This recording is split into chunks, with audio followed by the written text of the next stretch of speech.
Bem, boa tarde, sejam muito bem-vindos, os presentes, os que estão nos acompanhando também online. Mais uma das nossas conferências, a nossa terceira conferência sobre essa temática, reflexões sobre filosofia e medicina.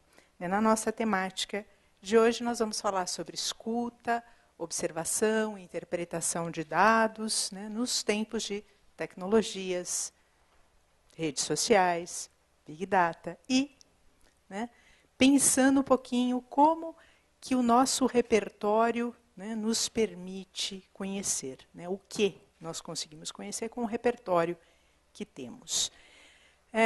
Este é um evento que é organizado em parceria entre o IEA, Instituto de Estudos Avançados da USP, aqui. Agradeço por sediarem aqui o nosso evento, o Instituto Interseção e a editora Filoxar. Então, estamos aqui hoje eu, Mônica Ayub, e o professor Vinícius Romanini, que é aqui da ECA, da USP. E eu vou começar colocando algumas questões relacionadas, então, às interações entre filosofia e medicina. A nossa próxima conferência, já convidando de início, será no dia 6 de novembro, com algumas contribuições de Charles Peirce para a neurociência e a medicina, pensando os métodos. Bem, nossas questões aqui. Então, vamos começar hoje pensando, já que estamos falando de repertório, a questão do diagnóstico. A questão do diagnóstico já foi abordada rapidamente na primeira conferência, mas vamos pensar como é feito um diagnóstico. Um diagnóstico traz, num primeiro momento, uma queixa. Então, quando nós procuramos um médico, nós procuramos com uma queixa.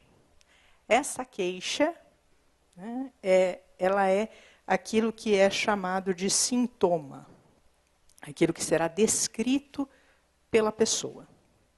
Então, o que incomoda, o que faz com que essa pessoa busque um auxílio. Então, já no primeiro momento, é preciso que a pessoa identifique que algo está fora do padrão, do seu padrão habitual. Que algo não está funcionando bem. Para isso, é preciso uma observação do funcionamento do seu organismo, uma observação do seu próprio corpo, uma observação das suas atividades diárias. Mas também é preciso que isto que não está muito bem já se apresente com uma série de hipóteses. Porque a pessoa percebe que tem algo que não está muito bem e ela já levanta uma série de possibilidades. O que será que está acontecendo comigo?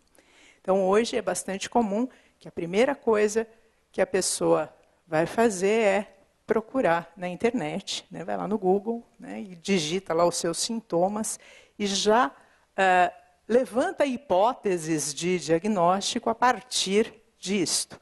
Ou lança nas suas redes sociais, alguém sabe de alguma coisa para isso. Inclusive, uma série de processos de automedicação que se dão a partir disso. Tem lá, olha, para tratar isso daqui, habitualmente se usa tal medicamento. Aí a pessoa já procura esse tipo de solução para o seu caso. Isso tem sido um dos problemas em medicina, porque aí ou a pessoa adia muito a procurar, ou, enfim, acaba tomando medicamentos que podem causar problemas maiores. Mas, por outro lado, acaba sendo uma prática habitual e a pessoa já chega com uma espécie de diagnóstico. Então, como a pessoa que chega ao consultório médico descreve o que ela sente, qual é a sua queixa, e como isso é ouvido. Bem, eu não sou médica, e essas questões elas surgiram para mim porque eu atuo num consultório de filosofia. E o que a gente faz num consultório de filosofia? A gente pensa sobre as questões que a pessoa traz. Então, a pessoa tem questões cotidianas e ela leva essas questões e a gente vai pensar junto, usando uma metodologia filosófica. E muitas vezes a pessoa traz questões relacionadas a erros de diagnóstico, a sofrimento na busca daquilo que se passa com ela. E quando a gente vai estudar a questão, muitas vezes a pessoa relata coisas no seu cotidiano, para que nós possamos pensar essa questão, que parecem assim, um pouco estranhas para aquele diagnóstico que ela tem. Né? Conforme a gente vai conversar com os médicos, vai pesquisar. E quando eu pergunto, você já conversou sobre isso com o médico? A pessoa às vezes fala, não, mas isso acho que não tem nada a ver. Né? Isso não tem a ver com... Então, vamos avaliar, conversa com o médico que está atendendo você, né? Conversa com ele, apresenta isso que você está dizendo para mim. E muitas vezes isso que a pessoa apresenta é um dado que vai fazer toda a diferença na leitura do diagnóstico. Então, o que é importante dizer, num primeiro momento? E no segundo momento, o que, na perspectiva do médico, o que é importante escutar? Né? O que é importante ouvir, pesquisar? Esses sintomas, eles são descritos numa linguagem que muitas vezes é subjetiva. Como eu descrevo uma dor? Como eu descrevo um cansaço? Esse cansaço é um cansaço que tem a ver com as minhas atividades habituais ou ele é indicativo de algum problema? Como eu descrevo um problema de memória, uma confusão mental? Né?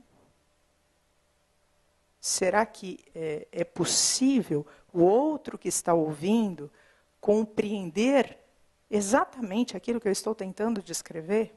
Né? Então, já conversamos nas conferências anteriores, a linguagem em primeira pessoa, que é subjetiva, que descreve os estados mentais, e uma linguagem em terceira pessoa, que vai observar dados, né, associar dados e, a partir desses dados, levantar hipóteses. Então, ouvindo isso que a pessoa traz ao consultório, o que o médico faz? Ele vai levantar hipóteses clínicas. Essas hipóteses dependem de um repertório acerca das síndromes, né, que ele vai levantar. Geralmente, esse repertório está vinculado à especialidade. Então, é preciso um conhecimento amplo, e é isso que o profissional da medicina tem, e que o colega que conversa com a gente não tem, né? Um conhecimento sobre essas síndromes, para que ele possa, então, identificando os elementos, levantar suas hipóteses, e aí sim ele solicita os exames, né? Para quê? Para verificar se de fato a causa daqueles sintomas é aquela, ou para descartar possibilidades. E a partir do resultado desses exames, então, ele terá que é chamado de diagnóstico sindrômico. Então, de que se trata a questão? Como indicativos de possíveis tratamentos, possíveis, né, prognósticos para ser trabalhado com a pessoa. Então, pensando nessa questão do diagnóstico, alguns pontos a serem levantados. Né? Então, como se colocar as questões para aquilo que é importante?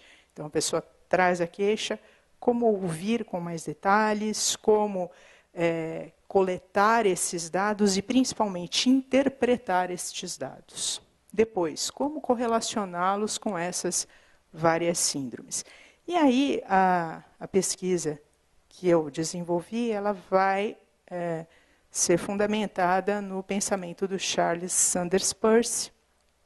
E Peirce, com a sua proposta, né, de que um signo, para ser interpretado, ele será interpretado dentro de uma rede, né, ele não é interpretado isoladamente, então é preciso entender aquele sintoma dentro de uma rede, né, de vários elementos que incluem o próprio cotidiano daquela pessoa, as atividades, elementos relacionados à alimentação, mudanças que ocorreram, né, nas práticas dessa pessoa, porque às vezes são essas mudanças que vão justificar, né, o que se passa com a pessoa que está gerando aqueles sintomas. Às vezes isso já é motivo suficiente para entender, olha, isso aqui está parecendo ser, né, a ausência de uma vitamina ou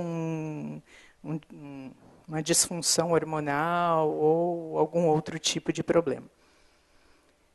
Bem, olhar, então, este signo numa rede é fundamental. Por quê? Como eu posso interpretá-lo? Eu preciso de uma chave de interpretação. E essa chave de interpretação me é dada por essa rede, por essa conexão entre os vários outros signos com os quais este se relaciona. Então, o mesmo sintoma, num contexto diferente, junto com outros elementos, pode significar síndromes completamente diferentes. Daí a necessidade de um olhar mais amplo, né? Então, não dá para estabelecer uma relação imediata.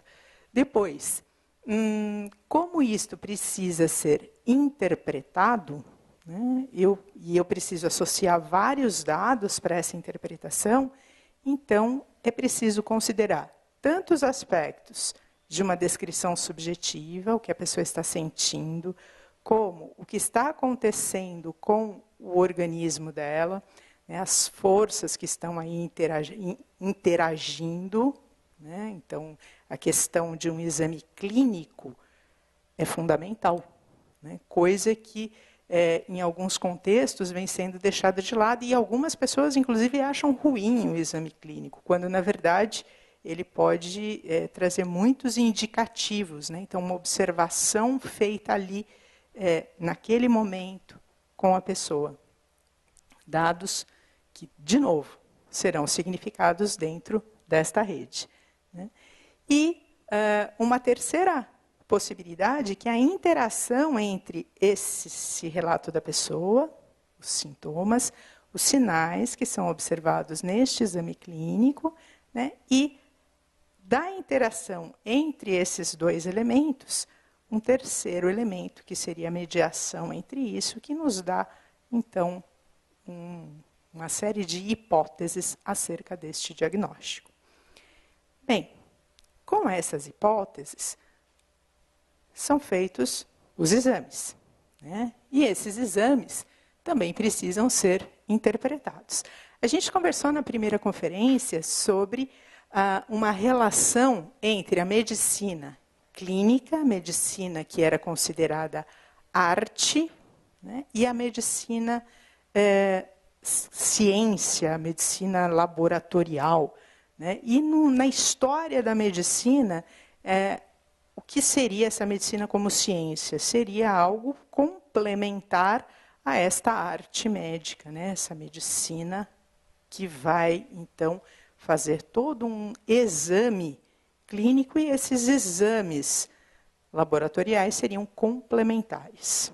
Com o passar do tempo e o desenvolvimento de uma série de tecnologias, principalmente após o advento da neuroimagem, o que nós encontramos? O surgimento do chamado mito da transparência, né, que é a ideia de que os exames permitem ver o corpo por dentro.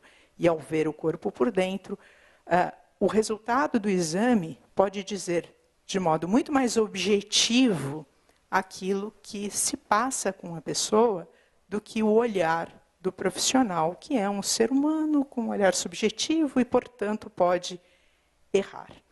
Mas isso é um mito. O Francisco Ortega e a Rafaela Zorzanelli, no livro Corpo em Evidência, descrevem muito bem o processo, né, da formação deste mito, né, e é uma coisa assim, muito bacana, porque a gente começa a acreditar que estes exames mostram o corpo por dentro, quando, na verdade, eles são imagens geradas a partir de um cálculo estatístico, né? Então, na verdade, é um cálculo matemático que gera imagens e que sobrepõem dados seus, que está fazendo o exame, com dados de várias outras pessoas que foram pesquisadas anteriormente.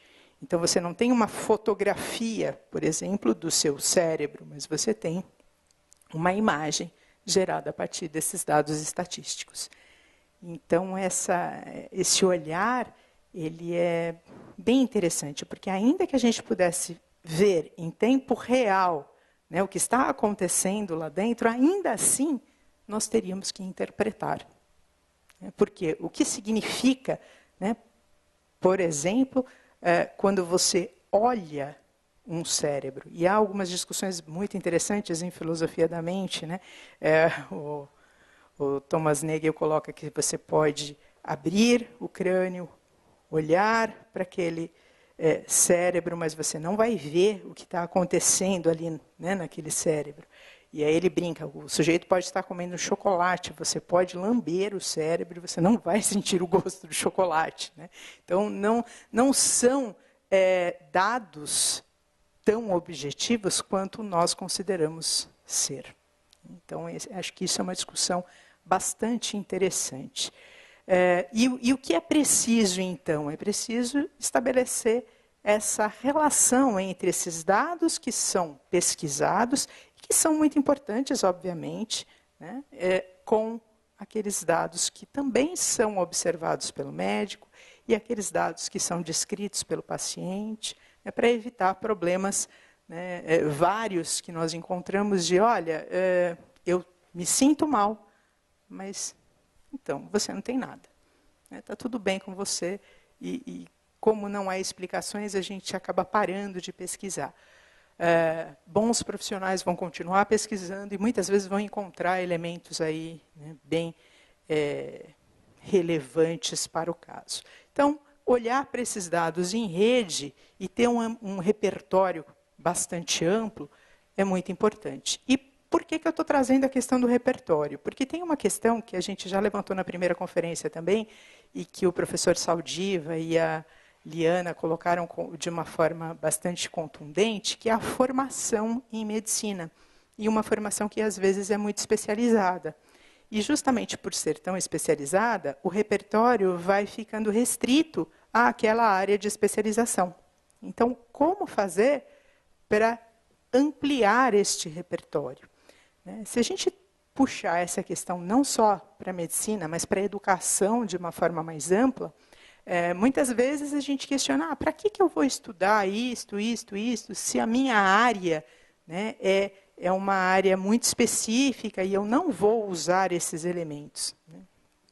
E aí acho que é interessante olhar um pouco novamente para as questões que o Peirce traz, né, porque ele nos mostra que há muitos signos que nos passam despercebidos, justamente porque nós não temos repertório suficiente para identificá-los. Então, isso me recorda um ex-aluno que é médico, e ele contou um caso em aula assim, muito preocupado com esse olhar, né, da medicina, falando que é da formação específica dele, que é da área de cardiologia, e ele, num plantão, já ia deixando passar um problema que não era da área dele, e ele não tinha instrumentos para levantar essa hipótese, quando ele ouviu a fala de uma colega, e essa colega levantou uma série de possibilidades, e era um caso que precisava, sim, de uma intervenção imediata. Né? E aí ele ficou pensando, puxa, que preparo, né, e que repertório eu tenho para atuar num plantão, num pronto-socorro. Então, talvez pensar um pouco essas questões e como nós poderíamos ampliar aí os nossos repertórios. Não apenas no que diz respeito às especialidades, mas também ao que diz respeito a outras questões, né, como, por exemplo, algumas questões relacionadas à chamada, algumas áreas, o grupo de neurohumanidades da Unifesp trabalha essa questão, a artipenia. Né? Então, um problema que pode ser a ausência de arte na vida. Né? E não tem uma síndrome que explique isso, mas isso pode trazer, em alguns casos, muita dificuldade para a pessoa e uma série de sintomas, inclusive. Né? Então, às vezes, algo que eu quero dizer com isso, às vezes algo que extrapola o campo da própria medicina e vai para outros campos. Né? Isso me recorda uma colega falando uma colega médica, falando do atendimento que ela fez a uma pessoa que sentiu uma dor de cabeça inexplicável, fez todos os exames, não tinha nada. E aí ela, de repente, perguntou, e aí, como é que vai a sua vida? E quando que surge essa dor de cabeça? E aí os aspectos estavam todos relacionados e direcionados ao trabalho dessa pessoa e uma insatisfação gigantesca com esse trabalho. Então, onde a dor de cabeça surgia? No trabalho. Porque era constante, porque ela trabalhava todos os dias. Então, todos os dias tinha que se deparar com aquela situação. Isso não significa que todas as vezes que temos dor de cabeça, isso está relacionado ao trabalho. Então, é algo que é muito específico. Né? Então, como identificar isto que é tão específico? Então, a questão do repertório, ela passa um pouco por aí. Não só um repertório na área, mas um repertório mais amplo. E que não tem como a gente se preparar absolutamente para todos os tipos de questões. Né? Então, isso exige que algum tipo de pesquisa seja feito. Bem, trazendo um pouco a questão das tecnologias. Né? Então, a gente já falou da neuroimagem e o mito da transparência. Nós temos um grande desenvolvimento com o uso de tecnologias nas pesquisas sobre medicamentos, e isso é extremamente bom, porque nós temos medicamentos que resolvem questões que antes não eram resolvidas. Inclusive, uma medicina de precisão, porque a grande crítica que se faz às pesquisas com os medicamentos é o fato de ser um trabalho baseado no método indutivo, né, consequentemente, resolve em 30% dos casos, mas não resolve o seu caso. Né? Então, no seu caso resolve 100%, no seu caso resolve 0%. Então, como atingir um resultado mais efetivo? Né? Para esse tipo de medicina de precisão, os dados do Big Data têm sido utilizados. Né? Por quê? Porque há a possibilidade não só de estudo específico dos prontuários que são digitalizados, prontuários que ficam em rede, né, como também a possibilidade de estudar os vários e diferentes casos e as características específicas de cada caso. Então, aqui é bastante positiva essa possibilidade, né, e que vamos olhar daqui a pouco. Nessas pesquisas sobre medicamentos, a gente tem coisas muito interessantes, que são muito úteis, como eu disse, mas a gente também tem alguns problemas. Problemas que são derivados não da pesquisa em si, mas do uso que se faz disso.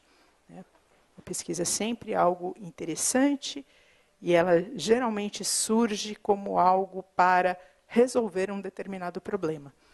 Mas, quando a gente fala em medicamento, a gente fala em indústria farmacêutica, e quando a gente fala em indústria farmacêutica, a gente fala em consumo em mercado. Né? E a ideia de ampliação de mercado consumidor acaba atuando também neste campo. E aí o que nós temos? Nós temos medicamentos que são produzidos para resolver um determinado problema, para atuar no organismo e, né, vamos chamar assim, equilibrar esse organismo, curar uma doença, ou enfim. E que são utilizados para quem não tem aquele diagnóstico como uma possibilidade de melhoramento. Né? E que é bastante interessante em termos de ampliação de mercado consumidor, ao invés de atender as pessoas que têm uma determinada síndrome, vai atender um público bem mais amplo, mas que pode ser problemático na medida em que nós vamos tornando o nosso organismo, né, com um funcionamento muito modelado por esta química, uma química que talvez nós não utilizássemos, né, se não fosse essa questão de mercado. Mas e aí, qual é o problema de se fazer isso? Né? Pode não ter problema algum, mas pode haver vários problemas. Problemas do gênero efeitos colaterais, né, e problemas de um outro gênero que é resolver aquilo que diz respeito a outros campos, como política, educação, né, enfim, outras áreas, né, da vida com o uso de medicamento. Então, aí uma questão para a gente pensar e discutir. Uma outra questão diz respeito à interpretação de genotipagem. Né, isso também é feito com o uso de tecnologias, uso de dados do Big Data. Há vários estudos pensando no porquê determinadas pessoas têm sintomas do vírus da AIDS, né, quando são portadoras do vírus da AIDS, e outras pessoas não têm. Né, quais são os elementos, né, que são possíveis ali de serem observados geneticamente, né, e que poderiam mostrar uma propensão maior ou menor a determinados problemas.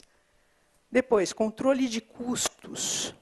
Né? Então, aqui colocar tudo isso, usar toda uma tecnologia, construindo aí algoritmos para pensar no controle de custos. E pensando em controle de custos no campo da saúde, há questões extremamente interessantes. Né? Nós temos alta tecnologia de alto custo. E aí? Para quem isto será destinado?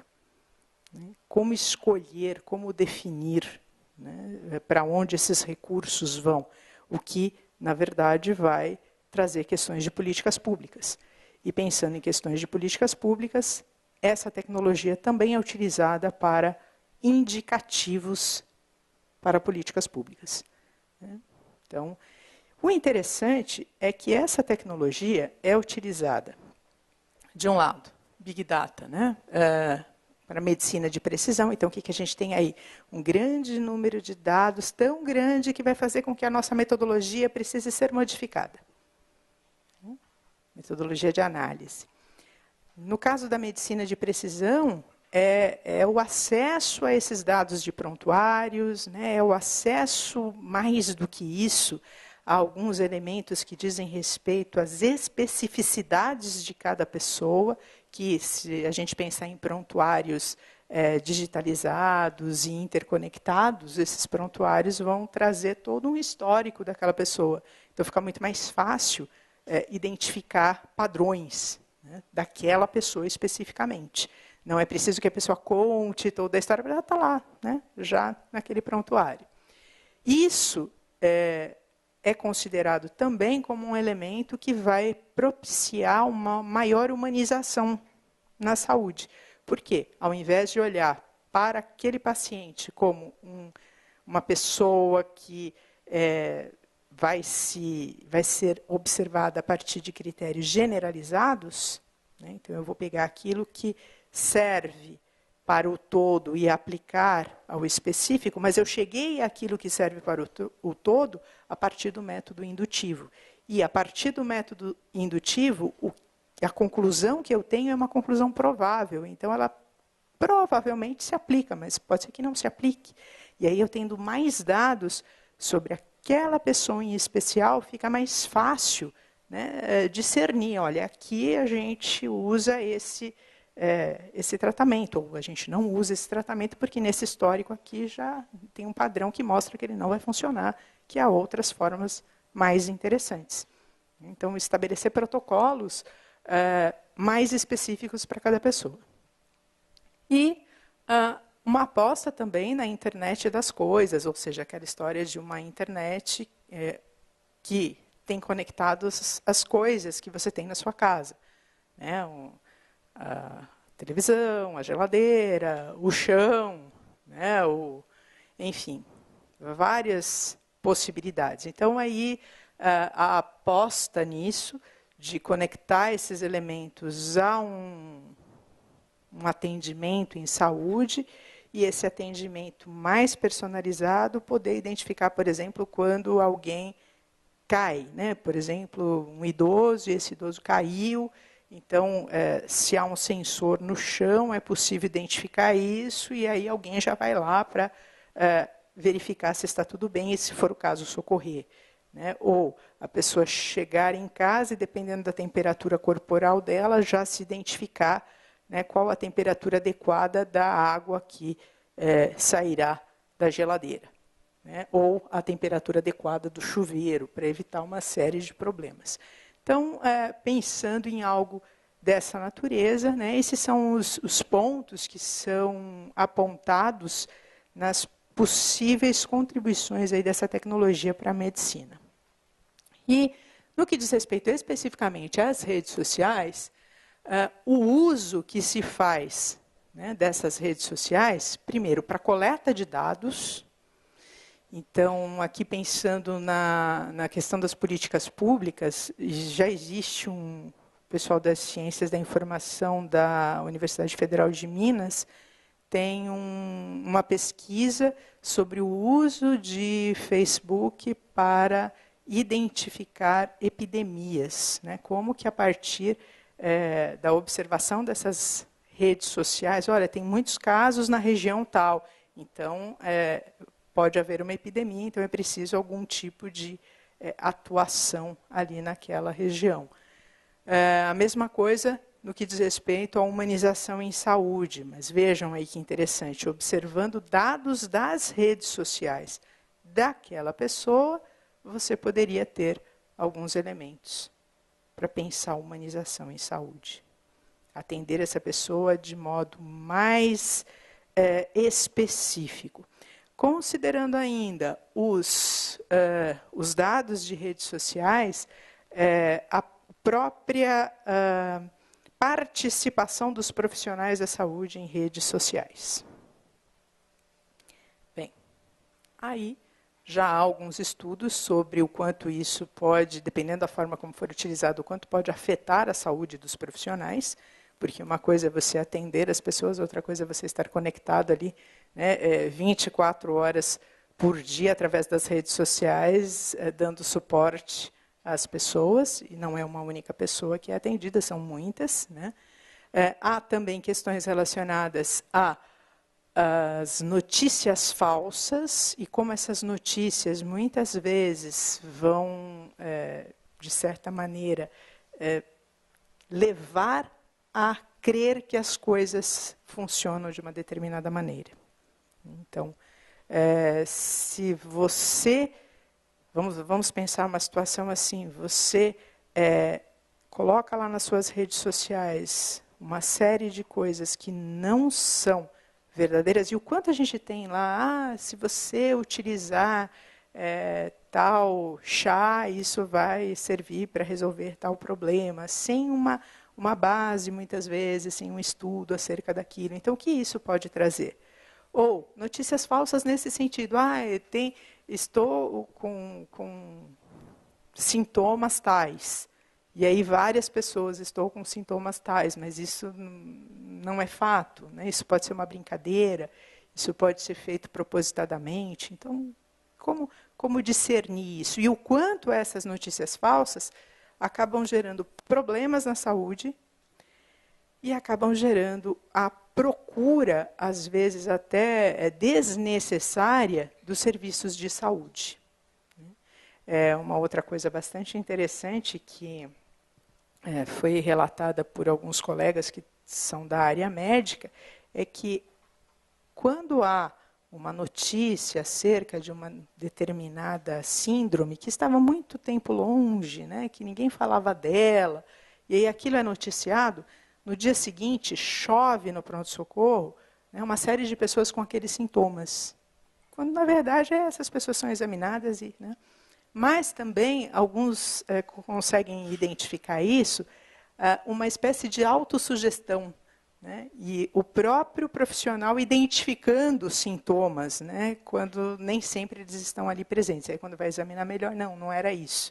Então, o quanto essas ideias que circulam, e circulam de modo intenso, acabam afetando as próprias sensações que nós temos, né, ou acabam dando elementos para formar uma rede de significados que vai propiciar que aquele sintoma seja lido daquela maneira, quando ele não seria lido daquela maneira, não fosse aquele conjunto ali de informações.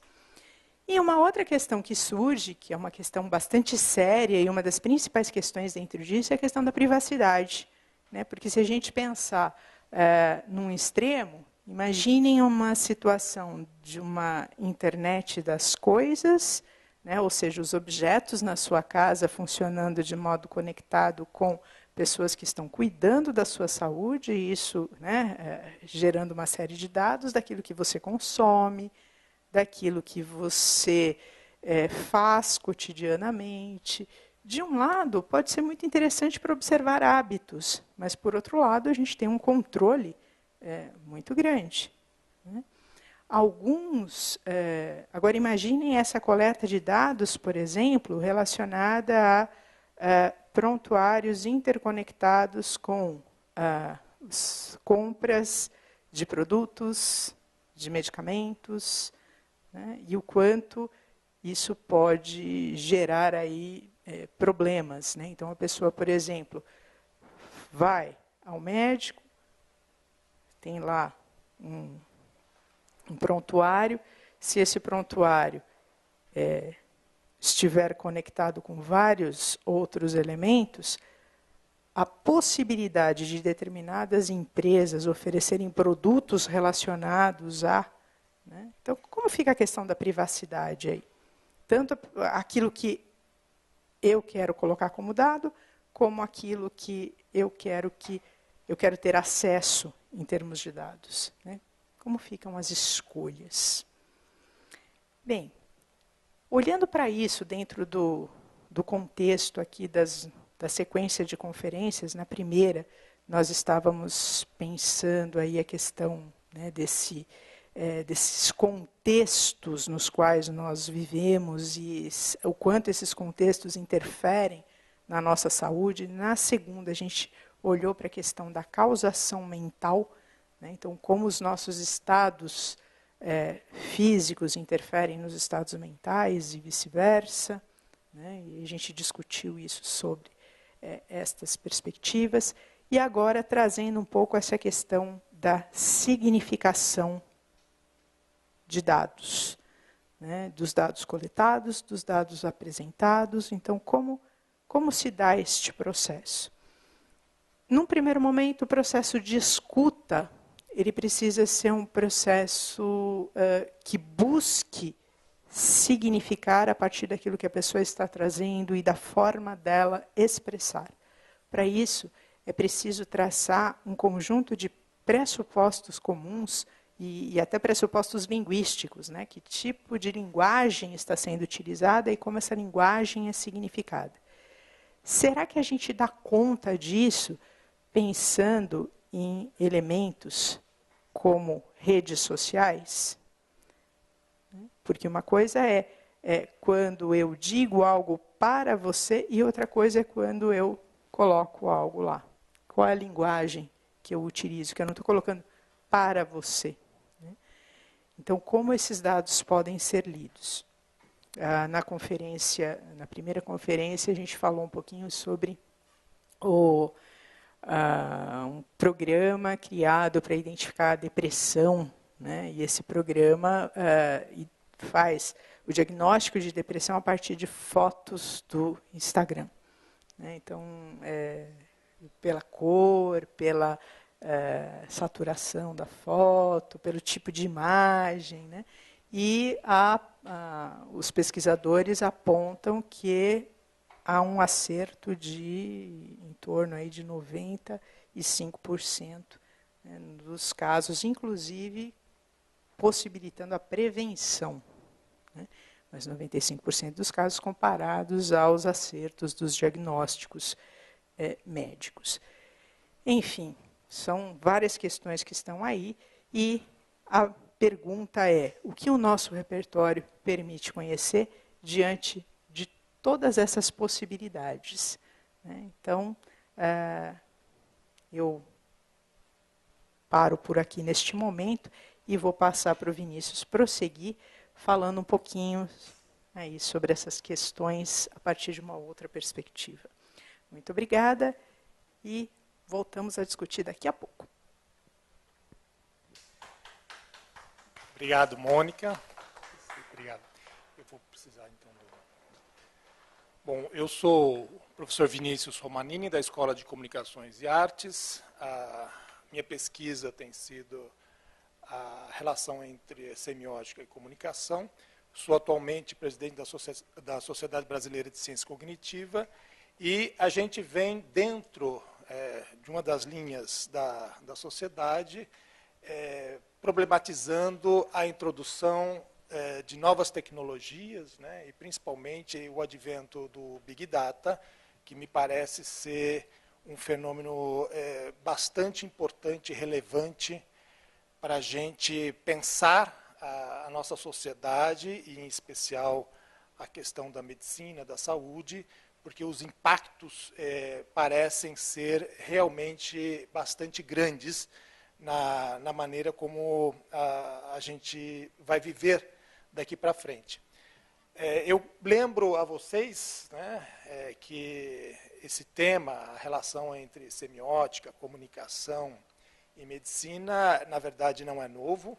O Galeno, que é um médico que viveu no século II depois de Cristo, né, um grego, mas que trabalhou muito tempo em Roma, foi o médico do imperador Marco Aurélio, o filósofo imperador Marco Aurélio. Ele foi talvez o pioneiro em buscar, né, no diagnóstico, no prognóstico e no uso da anamnese, da rememoração, né, a discussão sobre o papel dos signos, né, e, portanto, a comunicação, inclusive a intercomunicação paciente-médico, como sendo bastante relevante nesse processo. Então, a gente está num momento, claro, bastante diferente, mas há uma linha de continuidade, né? E eu quero começar a minha intervenção com dois casos que são atuais, né? Talvez até conhecidos, mas que eu acho que podem nos ajudar a entender o que estamos trazendo quando a gente fala da relação entre medicina, Big Data e semiótica, né? Um deles aconteceu há alguns anos nos Estados Unidos. Lá existe uma rede importante de supermercados, chama Target, e essa rede ela imprime cupons quando você termina de fazer as compras, e esses cupons são baseados a hábitos de consumo, né?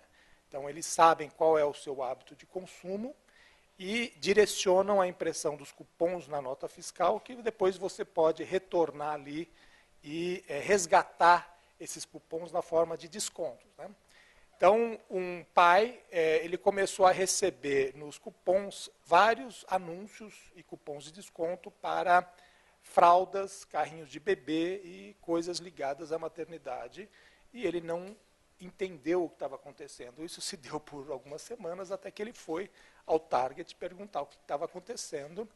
E o que acontecia é que, como era um cartão familiar, ele tem uma filha, e dados os hábitos de consumo da filha, o algoritmo do Target já havia identificado que ela estava grávida, ou seja, ela tinha deixado de comprar alguns itens que são usuais na higiene feminina e estavam comprando outros que estavam relacionados a um início de gravidez. Ou seja, o algoritmo já havia identificado a gravidez e já estava imprimindo cupons antes mesmo que a menina tivesse comunicado aos seus pais a sua gravidez. Então, isto foi algo que suscitou muitas discussões, né, sobre questões de privacidade, né, o uso de hábitos de consumo para induzir, né, compras futuras,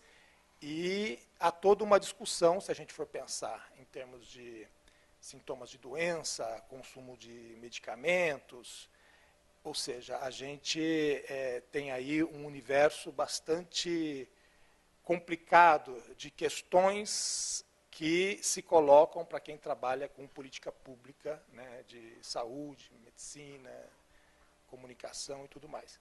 Um outro caso é bastante recente, aconteceu aqui em São Paulo, que uma das linhas privatizadas do metrô, a linha amarela, ela estava usando um sistema de reconhecimento de emoções a partir das faces dos usuários, né? Então, quando você entra no metrô, você tem acesso à rede móvel, né? E a linha amarela, ela identificava as expressões dos usuários, inclusive o estado emocional desses usuários, e esses dados eram repassados para parceiros para estimular o consumo de certos produtos, né? Então, o fato de você usar um serviço público te coloca como alvo de estratégias de comunicação extremamente sofisticadas, sem que você tenha sequer conhecimento e controle sobre como isso depois vai ser usado, né? Então, são dois casos que nos colocam diante de um problema sério, que é o uso, né, associado de tecnologias que envolvem dispositivos móveis, geolocalização, né, grandes bases de dados, e a possibilidade de você ter, do outro lado, algoritmos, né, que criam, coletam e estruturam esses dados de forma a permitir predições bastante acuradas dos seus hábitos e, eventualmente, do seu comportamento futuro, né?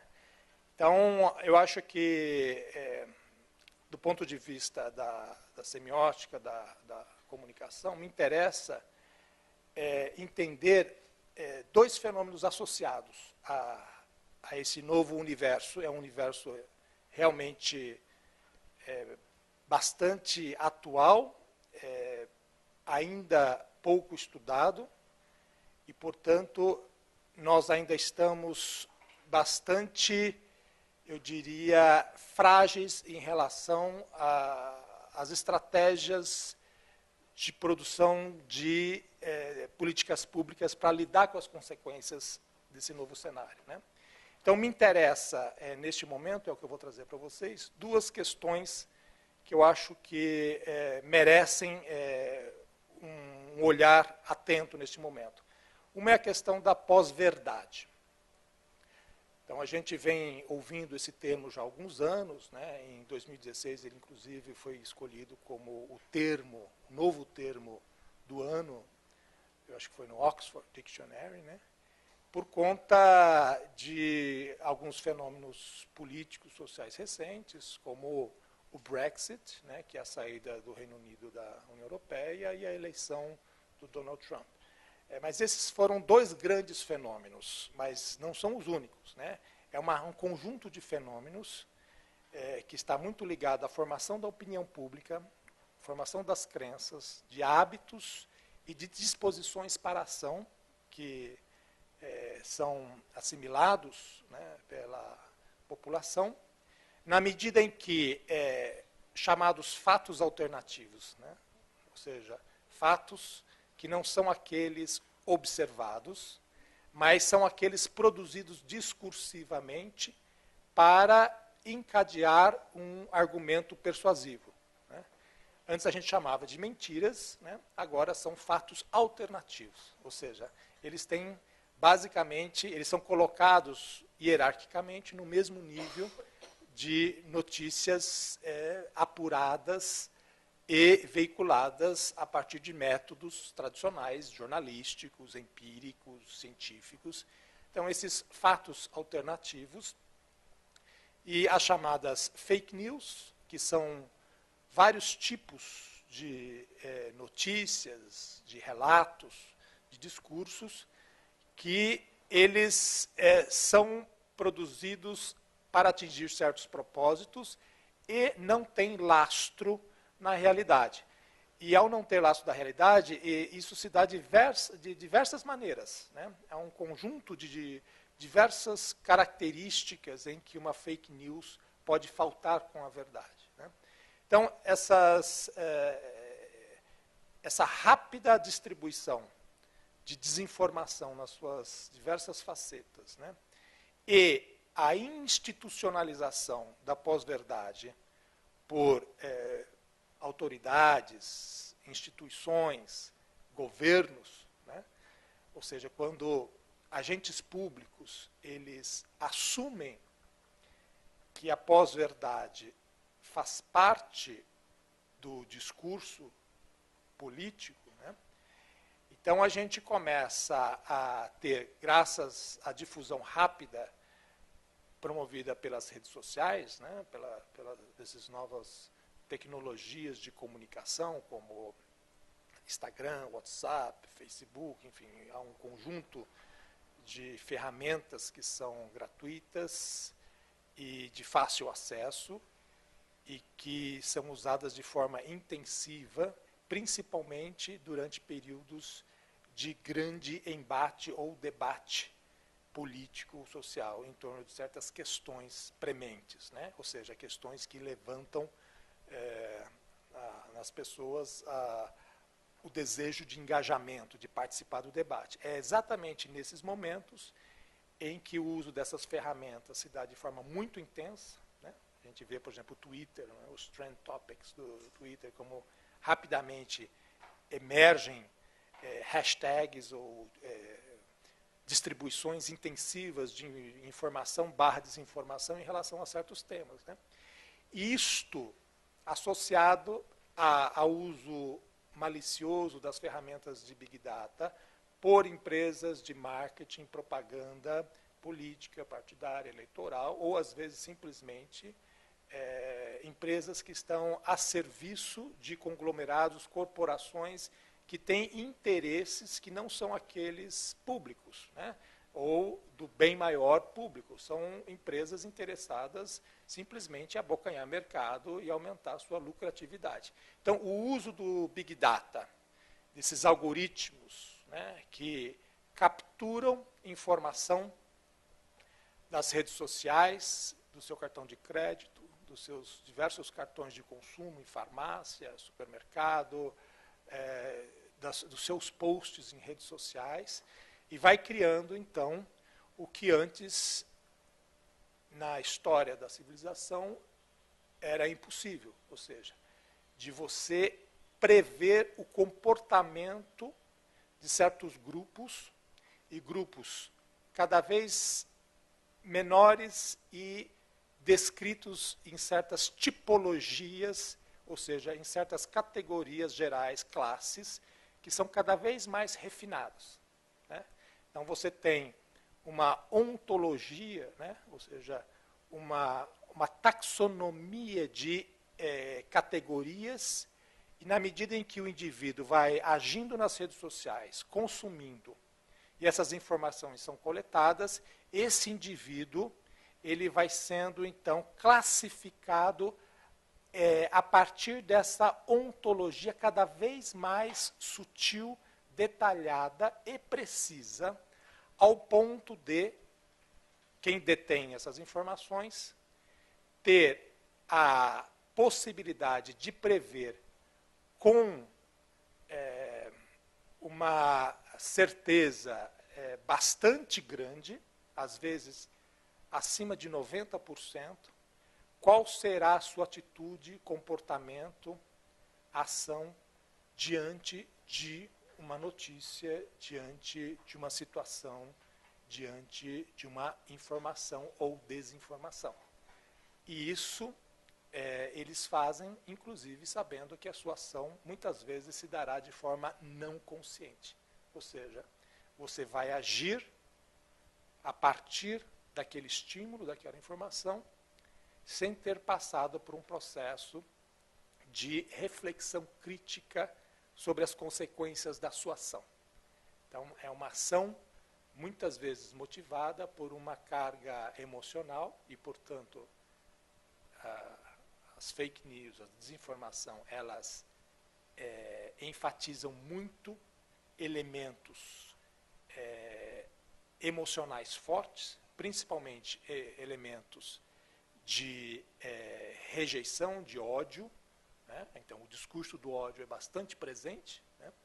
Ou então de uma filiação, adoração, de uma aceitação cega, também sem nenhuma reflexão crítica. Então, isso nos leva, o uso dessas estratégias, nos leva naturalmente a polarizações cada vez maiores, né? Então, a sociedade ela vai agindo imersa nesse caldo de emoções produzidas artificialmente por meio desses algoritmos e dessas estratégias de desinformação, e as nossas ações são cada vez mais intempestivas e cada vez mais dramáticas e, portanto, com consequências de esgarçamento social cada vez maior. Então, eu considero isso um perigo muito grande para não só a democracia, mas também para a nossa saúde mental e física, né? Porque essas coisas, elas depois desaguam em depressão, desaguam em sentimentos que vão afetar a maneira como a pessoa reflete sobre a sua vida, então vai criar certamente condições psíquicas muito danosas e muitas vezes socialmente vai produzir psicopatias, né, variadas, né? Então, há hoje bastante gente já estudando, pensando como o uso intensivo de redes sociais produz ou intensifica, ou às vezes é um gatilho para o surgimento de um conjunto de problemas psicológicos, às vezes psiquiátricos, que eventualmente não seriam trazidos à tona se não fossem essas questões. Então, é a relação entre a genética e a epigenética, né? Ou seja, como o meio ambiente, o nosso comportamento, as nossas ações acabam fazendo com que certas disposições genéticas sejam expressadas. E hoje, os algoritmos conseguem, inclusive, prever como essa expressão em determinados públicos pode se dar. Então, começa a haver realmente um comércio, uma mercantilização bastante... Obrigado. Mercantilização bastante grande dessas possibilidades. Então, essa é a minha contribuição. Eu vou falar a partir da semiótica do Peirce, vou passar os slides, não haverá muito tempo para a gente discutir os aspectos teóricos, lógicos mais profundos, mas eu queria mostrar para vocês a minha linha de raciocínio para pensar essas questões, né?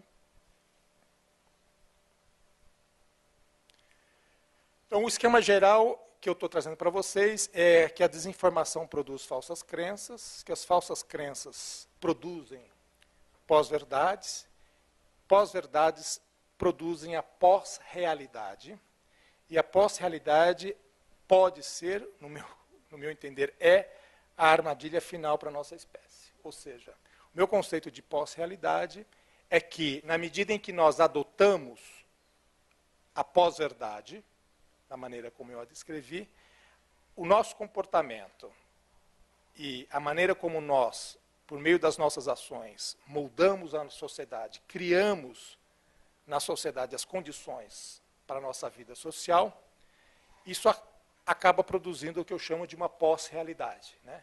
Então, um exemplo, que eu acho que é bastante pertinente, na medida em que a gente acredita no discurso de que, por exemplo, imigrantes, eles são os responsáveis pela violência, que imigrantes eles tiram os empregos, que os imigrantes trazem doenças, ou seja, tem um conjunto de fake news, de argumentos falaciosos associados à presença de imigrantes em diversos países, e isso faz com que, então, na medida em que isso vai se consolidando, vai se cristalizando como uma pós-verdade, uma crença indubitável, começam-se a produzir, então, políticas públicas para criar, por exemplo, muros, né, para impedir a chegada de imigrantes de certas etnias, certas cores,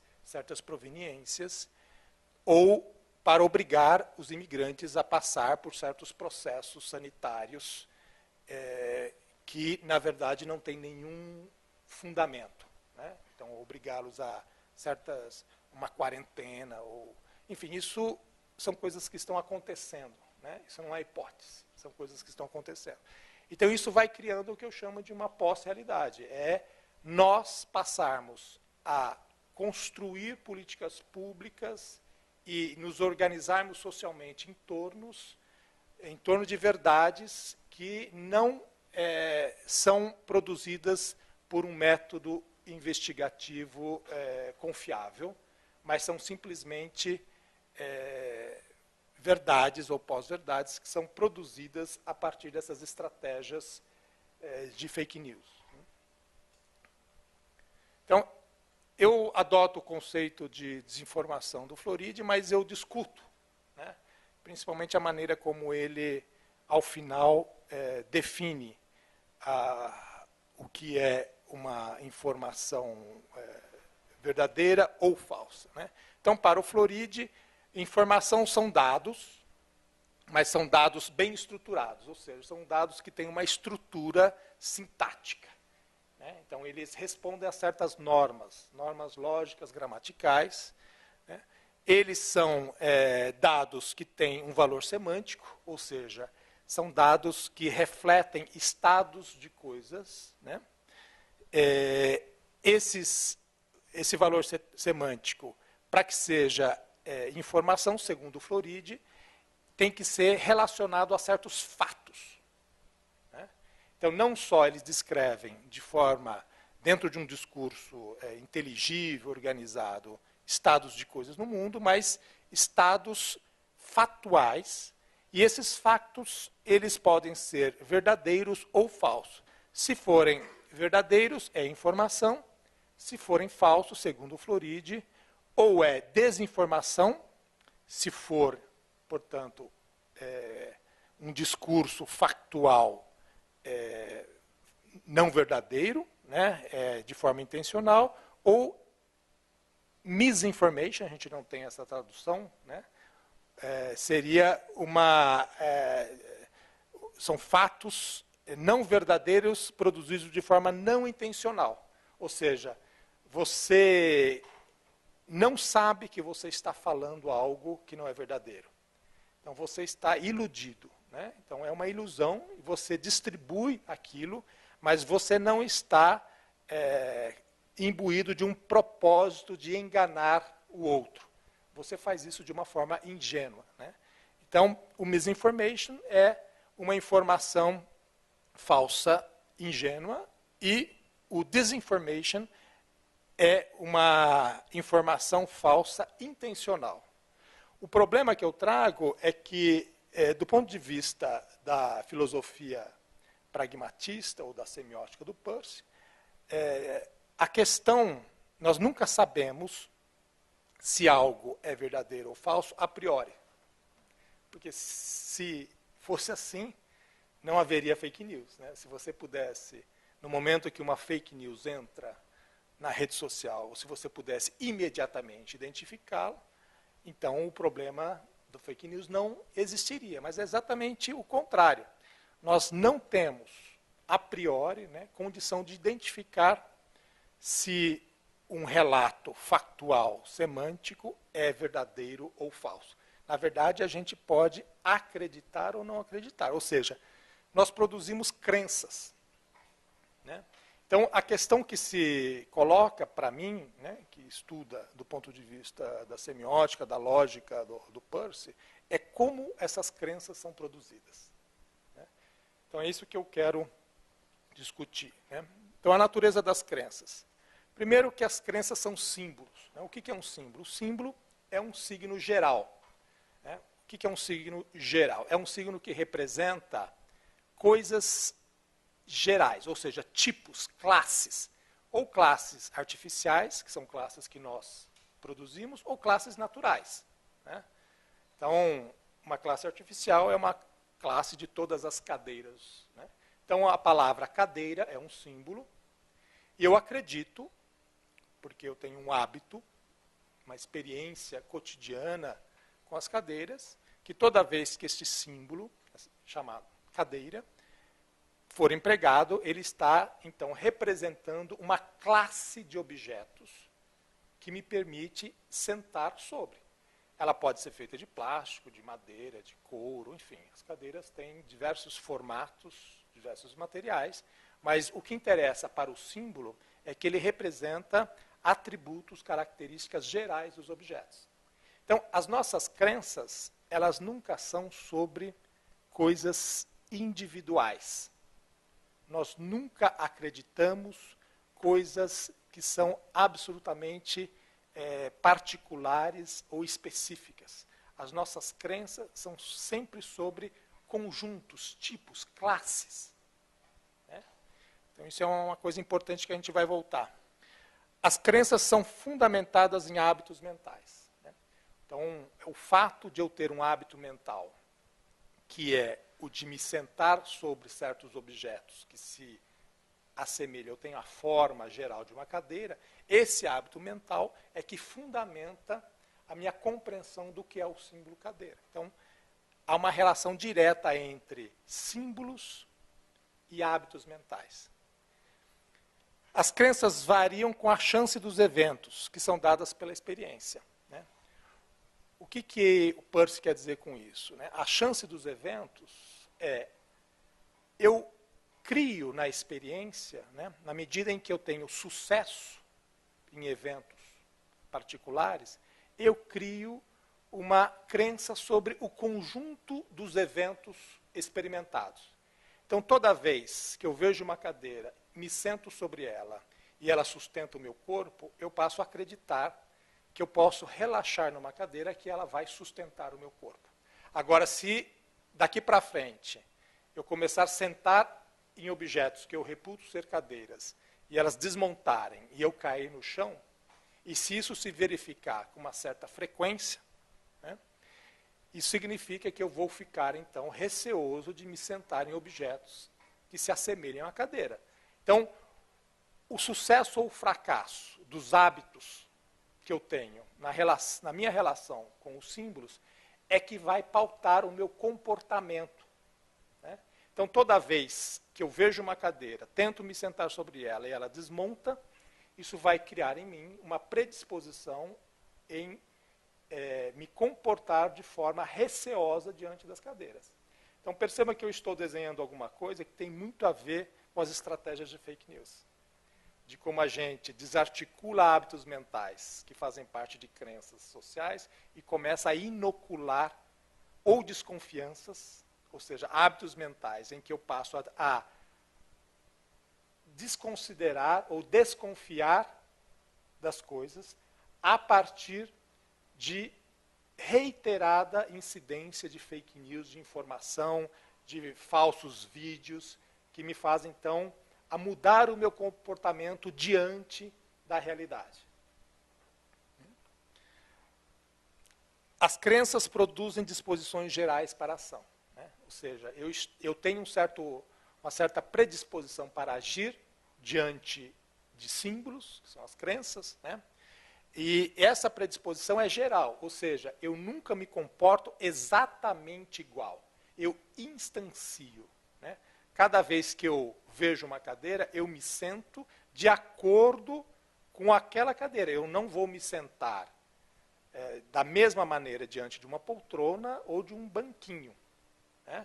Então, eu vou adequar o meu comportamento de acordo com as especificidades. Portanto, o meu conhecimento, a minha disposição é geral. Né? Ou seja, sentar é possível de várias maneiras, e eu vou fazer de maneira diferente, de acordo com a cadeira que eu estiver sentando. O significado das crenças está em seus efeitos e consequências. Então, essa é a máxima pragmatista do Peirce. Né? Ou seja, o sentido, o significado de uma coisa é justamente os efeitos e as consequências de eu acreditar naquele símbolo. Então, um conceito, uma ideia, um símbolo qualquer, uma palavra, né? Para Peirce, o significado disso, desse símbolo, ideia, palavra, conceito, crença, está no conjunto de consequências, de efeitos práticos que resultam da adoção dessa crença. Então, cadeiras são objetos para se sentar, porque toda vez que eu vejo uma cadeira, o efeito e a consequência prática é de eu me sentar sobre. Então, essa é uma definição pragmática do significado. Né? Agora, as informações podem quebrar, desenvolver e dar força às crenças. Né? Então, a informação, ela pode quebrar crenças. Ou seja, uma crença estabelecida pode ser quebrada e eu deixar de acreditar nela, pode ser reforçada ou pode ser alterada, desenvolvida. Né? Então, a palavra eletricidade, por exemplo, é uma palavra muito antiga, mas se a gente pensar o que ela significava no século XIX e o que ela significa hoje, né? Então há um conjunto de informações que nós temos hoje sobre o conceito de eletricidade que fazem com que eu possa, então, ter um sentido, um significado muito diferente do que se tinha, por exemplo, no século XIX. Bom, há 4 métodos para fixar a crença, segundo Peirce. Né? 3 deles não são científicos. E olha como são exatamente esses que são os mais difundidos nas redes sociais. Né? Veremos por quê. Né? O método da autoridade. Então, o exemplo é, o patrão disse assim, né? Ou o papa disse assim, ou o líder qualquer religioso, ou o chefe. Enfim, eu terceirizo para alguém a autoridade de decidir sobre a crença. O método da tenacidade, ou da teimosia, se a gente quiser, né? Então, eu ignoro o que me irrita e sigo fazendo o que dá certo. Então, se eu tenho uma maneira de fazer as coisas, ela tem dado certo, eu gosto de fazer assim, eu ignoro aquilo que se contrapõe à maneira como eu tenho feito as coisas. Não quero saber de mudar o que está dando certo. Então, esse é o método da tenacidade. Ah, mas não interessa. Sempre deu certo, sempre fiz assim, eu continuo fazendo. O método a priori é que se combina com o meu sistema prévio de crenças, eu acredito. Ou seja, eu tenho um conjunto de crenças sobre o mundo, né, sobre metafísicas, inclusive, e se alguma informação, se alguma coisa, ela combina com este sistema, eu aceito. Se ela não combina, eu refuto. Então, são 3 maneiras de estabelecer crença que não tem a ver com investigação, não tem a ver com a observação e com a experiência. Né? E, para Peirce, o método científico é o único que realmente nos permite fazer, desenvolver, avançar ou, eventualmente, eliminar uma crença se nós agirmos a partir de certos preceitos. Né? Então, primeiro é estabelecer uma hipótese, uma conjectura. Né? Então, eu observo alguma coisa, uma dúvida, alguma coisa diferente. Né? Pode ser uma dor aqui, se a gente for pensar no sintoma, né? Pode ser uma febre, aparecimento de umas pintinhas, ou seja, alguma coisa diferente que me faz, então, pensar uma conjectura. Eu deduzo as consequências dessa conjectura e eu testo contra a realidade.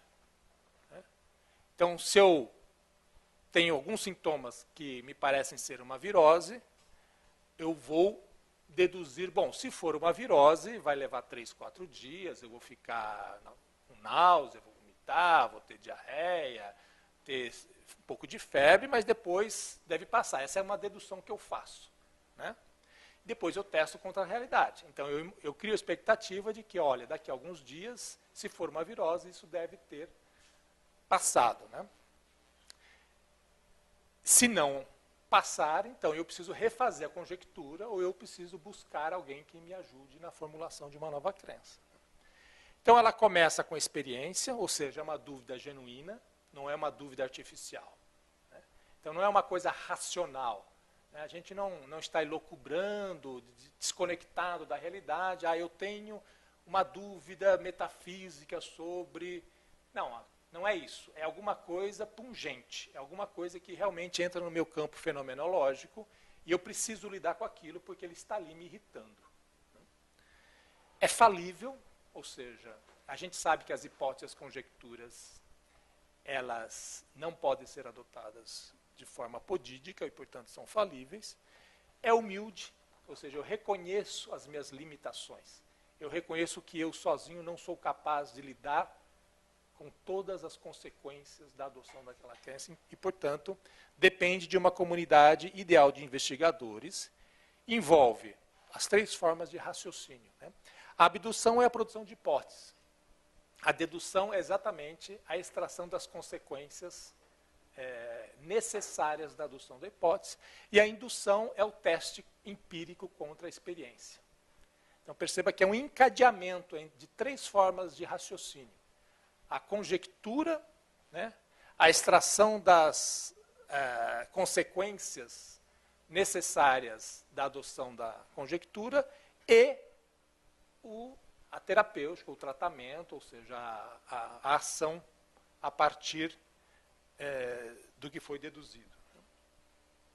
O corolário é que a verdade seria, né, segundo Peirce, seria a opinião final fundamentada pelo hábito final, desenvolvido por uma comunidade ideal, ou seja, a verdade, ela nunca é o final na nossa realidade concreta.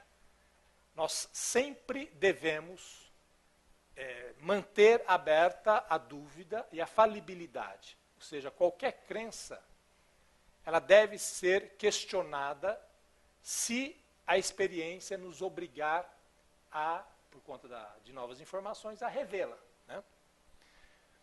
E essa comunidade ideal, e portanto jamais real, à medida que coletam informações por meio da experiência e as compartilham em trocas comunicativas. Então, é a troca de informação, é o diálogo, né? É o compartilhamento que nos permite, então, criar essa comunidade de produção de sentido que vai nos fazer nos aproximarmos de uma crença, né? Só que essa aproximação nunca é final e absoluta. Ela é sempre falível. É como se fosse assintótica, né? 2 retas que se aproximam e se encontram no infinito, mas a gente nunca, na verdade, verá o encontro entre a realidade e a verdade, porque nós somos uma comunidade finita e falível, e, portanto, haverá sempre a possibilidade de questionamento, né? Bom, a pós-verdade é o resultado da desinformação, né? Por quê? A verdade pragmática, ela é um ideal normativo, ela é a verdade, é o fim da investigação, ou seja, seria uma crença final, e ela é social, ela é baseada em uma comunidade ideal de pesquisadores ou inquiridores. E a realidade pragmática é aquilo que seria representada na opinião final verdadeira. Ou seja, nós não temos uma experiência a priori do real. A gente não consegue ter um contato imediato com a realidade. A realidade é necessariamente uma construção social, né? E ela depende de um esforço coletivo comunicativo. É por isso que, sozinhos, por exemplo, Um indivíduo sozinho, ele jamais sabe se ele está sonhando, alucinando, ou se está vivendo alguma coisa real. Porque nós não temos critérios solipsistas, né? Ou seja, baseados numa introspecção psicológica, nós não temos a capacidade de aferir a verdade sobre as nossas percepções, sobre a nossa experiência. Nós precisamos de uma validação social daquilo que a gente experimenta, né? Então, esse é o conceito de realidade pragmática, né? A gente precisa da comunicação para atingir o sentido do real.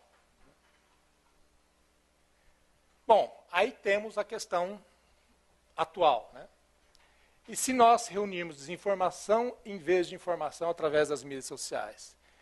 E se nossas crenças desinformadas variam positivamente, ou seja, são reforçadas, né? Graças a um universo distópico das chances de eventos, representado pelas mídias sociais. Ou seja, se quando eu visito as redes sociais, eu sou informado de que as coisas acontecem de uma certa maneira, que se contrapõe à minha crença estabelecida, e eu passo a acreditar que aquela maneira representada nas redes sociais é, então, suficientemente forte para que eu descarte as minhas crenças e passe a adotar aquelas crenças, né?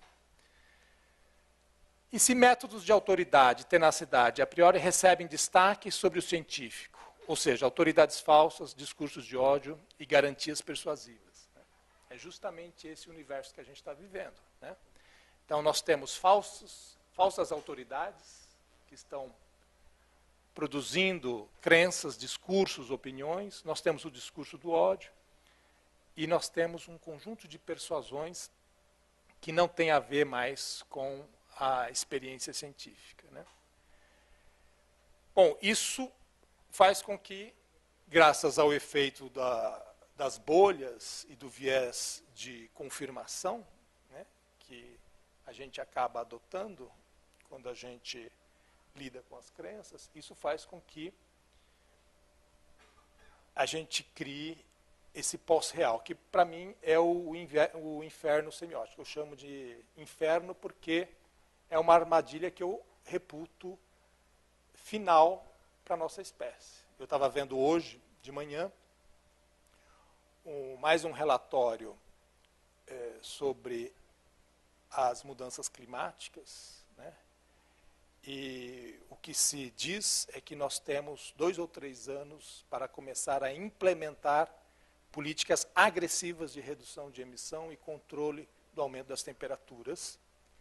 E, apesar disso, na maior parte dos países ocidentais democráticos, nós estamos vendo políticos, líderes, sendo eleitos com discursos exatamente contrários às evidências científicas, às crenças fundamentadas. Ou seja, cada vez mais, nas sociedades democráticas, graças ao advento das fake news e das estratégias dos algoritmos para produzir pós-verdades, discursos descolados da realidade, nós estamos elegendo representantes legislativos e, eventualmente, líderes do executivo, que vão implementar políticas públicas, tomar decisões que vão exatamente na direção contrária ao juízo científico. Ou seja, os métodos de crença não científico estão claramente se sobrepujando, produzindo pós-verdades e nos jogando diante de uma pós-realidade que eu considero que talvez já tenha atingido um ponto de não retorno, né? Eu começo a duvidar da nossa capacidade de refluir, de começar a agir coletivamente, de forma bem informada, para evitar uma catástrofe que é iminente, mas, ao mesmo tempo, negada pelo discurso da pós-verdade. Então, essa é a minha contribuição para a discussão de hoje.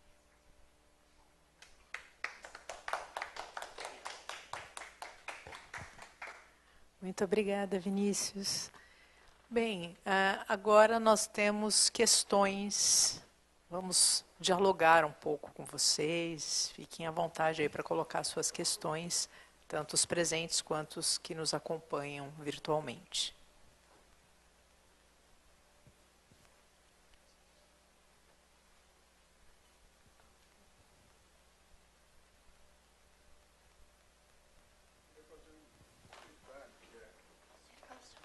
Meu nome é Celso Gama.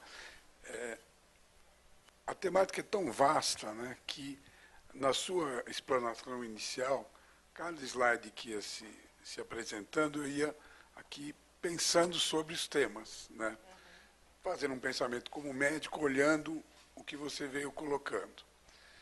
E tudo aquilo que tem todo um sentido, né, fica gravado por essa questão que você coloca agora. Né? Que responsabilidade a gente tem ao lidar com aquelas questões, né, levando em consideração todo esse universo que está se construindo.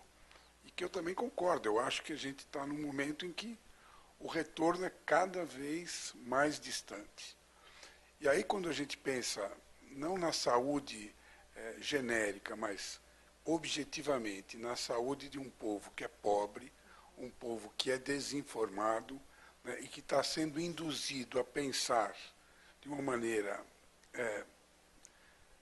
não sei nem a palavra qual é para usar, mas a maneira que está sendo levado a pensar é muito distorcida, eu fico imaginando que caminhos, né, que nós vamos poder seguir, para poder, pelo menos, alertar para que alguma coisa que precisa ser urgentemente modificada. E queria também parabenizar, porque gostei muito da colocação, da apresentação. Eu acho que essa é uma questão que nós nos colocamos na academia o tempo todo, né? Houve uma época em que a academia se permitia deixar as coisas esfriarem para que você tenha um certo distanciamento no tempo, para que você, então, analise aquilo, né, de uma maneira, vamos dizer assim, mais abstrata. Mas a verdade é que essas questões vão se tornando cada vez mais urgentes e é fundamental que a pesquisa acadêmica se aproxime e passe a dialogar em tempo real com essas questões. Né? Então, isso nos leva a pensar e a refletir sobre temas que não estão, vamos dizer assim, finalizados, são coisas que estão em andamento, e às vezes a criar hipóteses, né, que podem e talvez devam ser descartadas na medida em que elas não dão frutos. Né? Então, é uma dificuldade muito grande. O que eu acho que é urgente é que a gente, dado a importância que as redes sociais têm hoje, dado a maneira como a informação circula pela internet, é fundamental que a gente tenha uma forma de regulação internacional sobre a maneira como os algoritmos são criados pelas grandes corporações. Né? Porque a gente não sabe, por exemplo, qual é o algoritmo do Facebook, ou do WhatsApp, ou do Twitter. Ou seja, as corporações, elas desenham esses algoritmos, nós nos submetemos à lógica desses algoritmos, e toda a discussão, todo um debate público, político, decisões são tomadas. A democracia é colocada em ação a partir desses algoritmos que nós não conhecemos. Então, é o que a gente chama de hackeamento da democracia. Né? Então, a democracia, de uma certa forma, ela está submetida a essas formas de aplicativos, de algoritmos que estão na mão de corporações. Então, a gente precisa colocar essa discussão. Nós precisamos de uma transparência, de uma organização multi-internacional para discutir a maneira como essas ferramentas de mídia social estão produzindo o debate. Eu acho que essa é uma das coisas que eu antevejo como urgente. Me parece que, além disso, há uma questão de base, né? Porque quando você coloca, nós não temos acesso a como esses algoritmos são criados, né? Como eles funcionam, nós não temos acesso ao que de fato está por trás disso. Então, o que a maior parte da população tem acesso? Tem acesso àquela face, né, que de onde ela vem, como ela foi criada, mas que, de alguma maneira, promove uma identificação, porque está trabalhando com dados coletados exatamente para isso, né, criando essa máscara para essa aproximação e conduzindo, né, criando, então, essa pós-realidade que serve a interesses econômicos, né, a interesses políticos, de grandes corporações. Então, aqui a gente tem uma questão importante que diz respeito ao conhecimento. Nós não temos acesso a este conhecimento e a maior parte da população não tem um acesso a um conhecimento, inclusive, para fazer essa validação. Né? Até que ponto isto tem bases? Né? E aí, quando a gente transforma, a partir do conceito de pós-verdade, uma verdade naquilo que é replicado com constância, né, e que aparece ali, então eu vou identificando e vou... está aqui, olha, todo mundo está dizendo isso. Qual é o critério? Popularidade. Né? Então, você não tem um critério, de fato, de investigação científica. Mas por que não tem esse critério? Porque esse critério também já foi retirado da formação da população. Ou seja, as pessoas não são educadas para fazer uso desse critério. É como se houvesse assim, uma separação. Então, talvez um papel importante da academia também seja levar esses instrumentos. Né? Ou seja, divulgar cada vez mais a ciência e o método, né, científico, e como as coisas são feitas, e como a população poderia se apropriar disto. Né, porque a gente tem aí a ideia de uma universalização da educação, ainda que no nosso país a gente não tenha de fato essa universalização, mas ao mesmo tempo é uma universalização que é muito parcial. Né? E aí, pensando a questão do repertório, quanto mais parcial este repertório, maior a dificuldade para se pensar essas questões. Fica muito mais fácil, né, essa articulação. Por outro lado, a questão que você coloca é bastante significativa, mas se a gente pensar nos processos dos tratados internacionais de comércio que começam a retirar dos países e dos estados e passar para as grandes corporações o poder decisório, né, a gente vê um movimento aí que não sei se uma legislação internacional daria conta disso. Né? Então, me parece que a gente está cada vez mais com grandes corporações tomando este poder, né? E este poder sendo, de fato, destinado e dado, né, vamos dizer assim, entregue às grandes corporações, cujos interesses não são os interesses da grande maioria, porque tem os interesses que são, obviamente, particulares. Né? Então, acho que essa é uma outra questão que se somaria a isso. E aí, se a gente for pensar em políticas públicas para a saúde, para a educação, né, com base nestes formatos, né, cada vez mais nós vamos nos distanciar da possibilidade de quebrar esse caminho.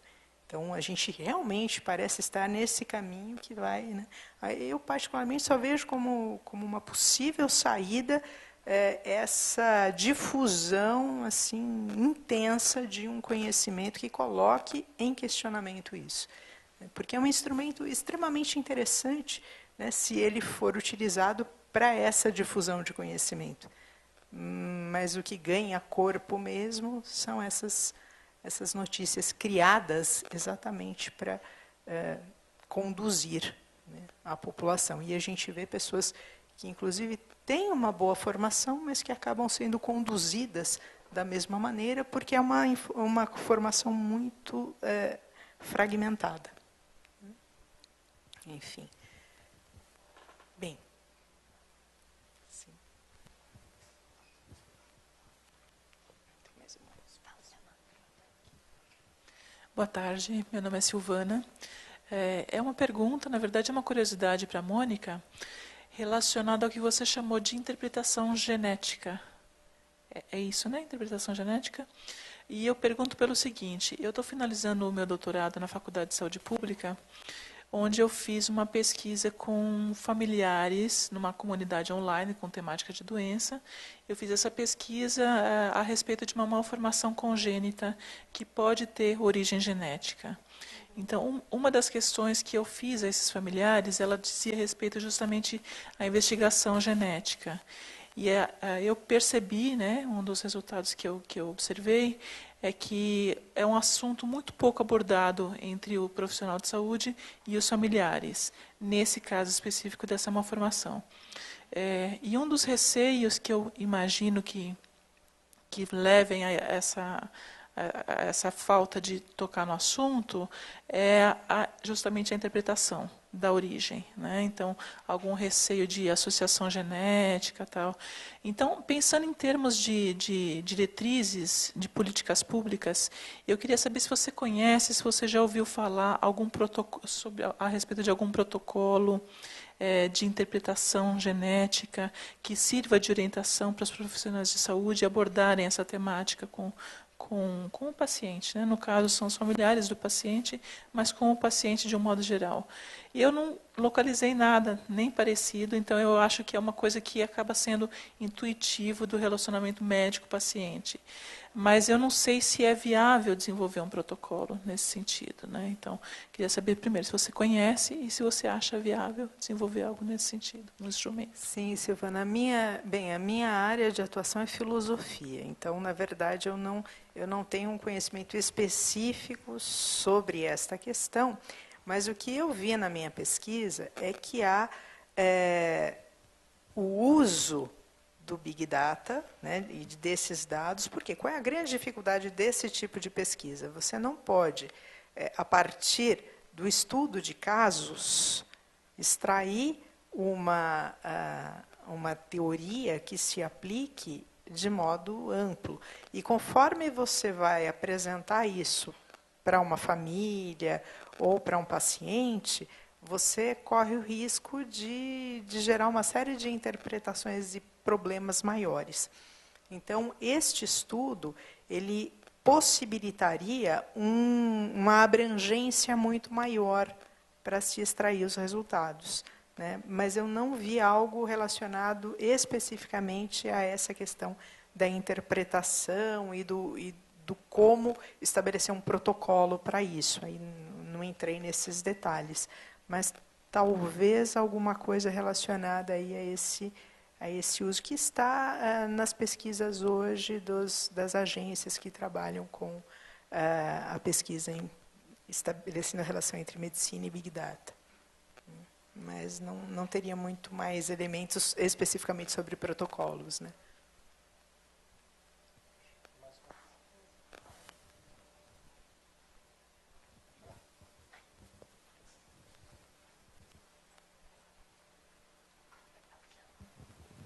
Boa tarde, eu sou Érica.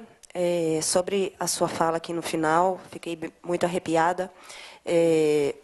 Queria te perguntar, você falou sobre coisa de 2 ou 3 anos, né? A gente está prevendo catástrofes ambientais por conta do nível de degradação, né, que o homem vem fazendo com o planeta.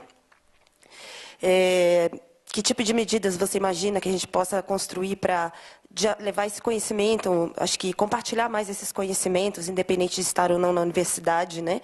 Porque quanto mais pessoas têm acesso a isso, elas podem pensar melhor em quem elas vão votar, não é? Porque para construir políticas de preservação do meio ambiente.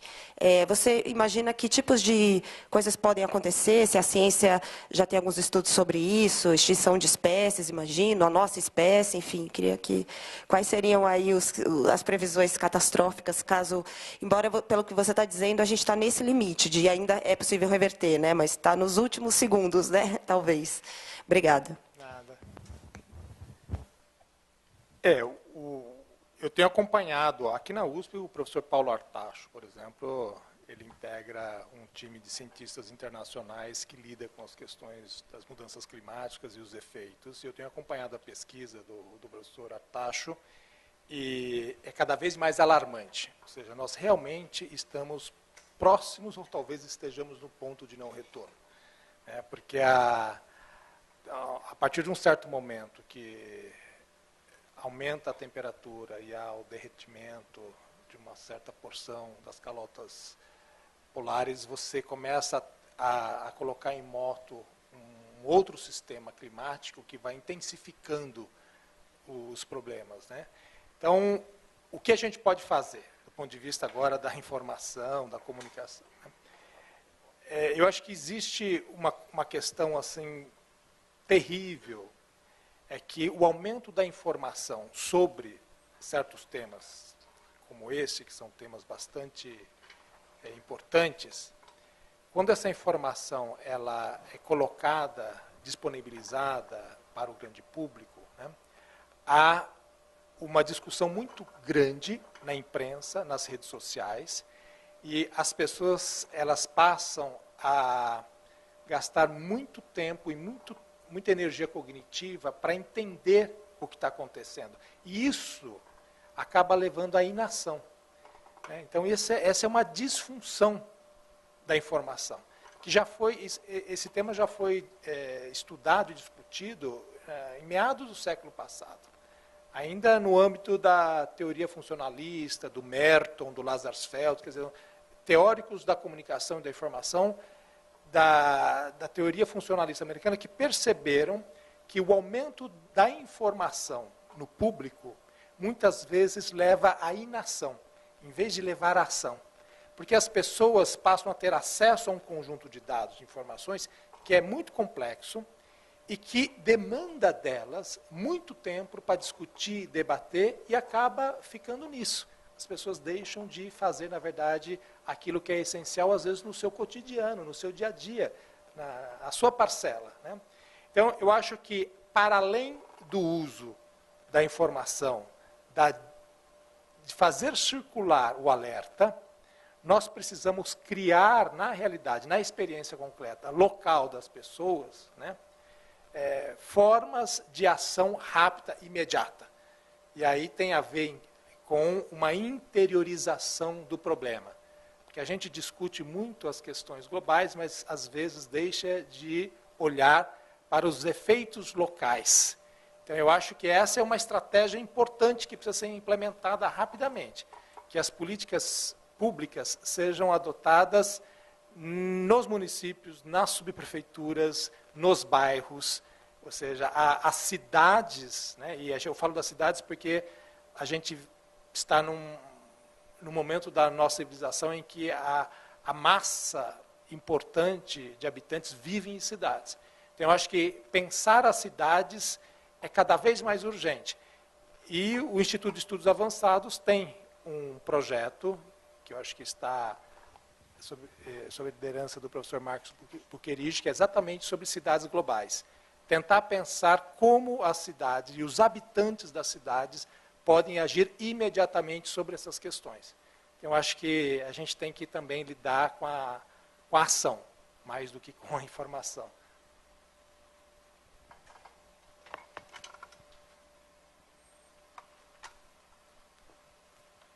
Bem, então aproveitar que não tem uma questão, colocar uma questão aqui para a gente pensar, né? Pensando nessa questão relacionada à questão da medicina, da saúde, e pensando nessa questão da ação que você acabou de colocar, será que a gente conseguiria pensar num exemplo de uma situação de ação? Eu acho que a ação, ela nasce de um envolvimento afetivo, estético. Né? Então, quando a gente se motiva a agir, é porque nós estamos afeitos, existe um elemento de afetividade. Então, eu acho que há muita pesquisa sobre a catástrofe dos comuns, né? Ou seja, a gente cuida bem do nosso jardim para dentro da nossa cerca, mas a rua, a praça, que está para além da nossa cerca, a gente deixa de cuidar e de agir porque a gente acha que é responsabilidade do poder público. Então, eu acho que agir para além da cerca, né? Agir para além do limite da propriedade, começar a pensar o público da cidade, as praças, as ruas, começar a pensar afetivamente nesses espaços, eu acho que isso é uma coisa importante. Então, eu prezo muito, por exemplo, o papel da arte. Sabe? Os artistas que fazem intervenções em espaços públicos e chamam as pessoas a ter uma fruição estética naqueles espaços, convidam as pessoas a se apropriar daquele espaço, usar aquele espaço. E quando isso acontece, naturalmente, as pessoas começam a cuidar, começam a incorporar aquele espaço público como fazendo parte da sua história afetiva. Então, eu acho que esses são exemplos bons, sabe? De a gente pensar as cidades afetivamente, os espaços públicos a partir de possibilidades de fruição, né, estética, e aí elementos éticos brotam disso, ou seja, a ação fundamentada, razoável, a ação moral, ética, ela decorre naturalmente do nosso envolvimento estético-afetivo com esses locais, né? Então, acho que essa é algo a ser fomentado, que a gente saia dos nossos casulos, né? Saia, inclusive, das redes sociais, esse uso intensível que a gente faz. Muitas vezes a gente está numa praça, mas está mais conectado aos nossos celulares, smartphones, do que conectados com as possibilidades de observação e fruição. Eu acho que a gente precisa começar a discutir isso nas escolas, né, nas famílias. Tem que ter... eu acho que o nosso sistema educacional está muito defasado em relação a isso, né? Acho que principalmente o ensino médio se desconectou completamente das necessidades urgentes da nossa sociedade. Então, a gente não pode criar jovens isolados dos problemas urgentes que a nossa civilização passa e cada vez mais privilegiando a vida digital, em rede social, em detrimento das relações afetivas, sociais e com os espaços públicos. Então, eu acho que a gente precisa repensar, inclusive, o papel da educação, da escola nessa questão. Sim, e ainda um pouco, né, complementando um pouco, você trouxe esse ideal estético, né, o admirável do Peirce, né, para onde nós nos dirigimos, como nós poderíamos tornar o mundo melhor, né, pensado junto com outros que coabitam este mundo. E aí você trouxe a questão ética, né, que vem daí, e faltou a lógica, né, que para completar aí a tríade peirciana, e aí vem a questão de novo, né, das crenças, da verdade, né, e justamente por isso que me parece tão importante que nós repensemos, né, esses modos que nós estamos construindo aí para o nosso futuro, para a nossa vida, a forma como nós estamos cuidando da saúde, da vida em comum, né? Então, acho que essa coisa do conviver, né, ela é extremamente importante na medida em que nós existimos junto com o outro. Só que hoje o que a gente encontra muito fortemente é este existir junto com o outro virtualmente, né? E esse virtual substituindo estas relações de convívio. Então, acaba dificultando um pouco, né, este processo. Essa é uma questão que vem me tomando muito a minha pesquisa, porque o virtual, quando a gente fala de virtual, a gente está falando fundamentalmente de audiovisual. Uhum. Né? Então, são dois canais perceptivos, a visão e a audição. Então, a maior parte da informação que a gente consome hoje são canais que passam por esses são tipos de informação que passam por esses canais perceptivos, né? A visão e a audição. Agora, nós temos outros canais, que são o tato, o olfato e o paladar, que são justamente os canais associados à afetividade, né? Então, o cheiro, o gosto e o toque são cruciais para a paixão, para o envolvimento afetivo, né? Para a fruição da afetividade. Então, quando há um excessivo uso das redes sociais, nós temos uma hipertrofia dos canais audiovisuais, que são os canais mais distantes da afetividade, e uma atrofia dos canais justamente que são aqueles que nos conectam afetivamente com os outros, né? Então a gente precisa repensar o papel mesmo da informação audiovisual, a gente precisa ver um balanceamento maior. Então às vezes a gente usa como contrapeso, né, terapias, né? Então assim, por que existem tanta necessidade de massagens, de você ir ao day spa, de você pagar para ser tocado, né? Criar serviços, né? Ou a gourmetização do paladar, do olfato. Ora, isso é exatamente um sintoma desse vazio que vai se tornando, né? A gente começa a ter uma espécie de uma... aliás, o Lipovetsky, que é um pesquisador francês, diz isso claramente, é o capitalismo estético, né? Porque nós nos distanciamos da afetividade genuína, a gente passa, então, a consumir possibilidades de experiência estética que são formatadas como serviços e produtos. Então, cria-se um novo mercado, que é o mercado de suprir um vazio afetivo, um vazio estético. E aí a gente tem até... a gente não come mais o cachorro-quente, que era algo da nossa infância, mas a gente precisa ter o cachorro-quente gourmetizado, um conjunto de novas experiências, e às vezes custando 10 vezes mais que o cachorro-quente tradicional, porque a gente passa a demandar, exigir esses estímulos de fruição, de experiência estética, que fazem parte dessa lacuna criada por essa imersão excessiva na informação audiovisual, né? Então a gente vai criando o que eu chamo de essa distopia. São várias camadas de distopias que vão se acumulando e vão criando, inclusive, dificuldades psíquicas mesmo, claramente, né? Porque a gente precisa do outro, a gente precisa do toque, a gente precisa da afetividade. E quando a gente é alijado desse contato natural, vai se criando, então, formas, né, de doenças. Muito bem, mais alguma questão? Não? Bem, então, vamos encerrar a nossa conversa aqui hoje.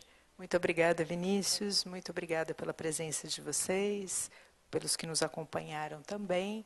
E a nossa próxima conferência é dia 6 de novembro, neste mesmo horário aqui, né, falando sobre neurociência. Muito obrigada.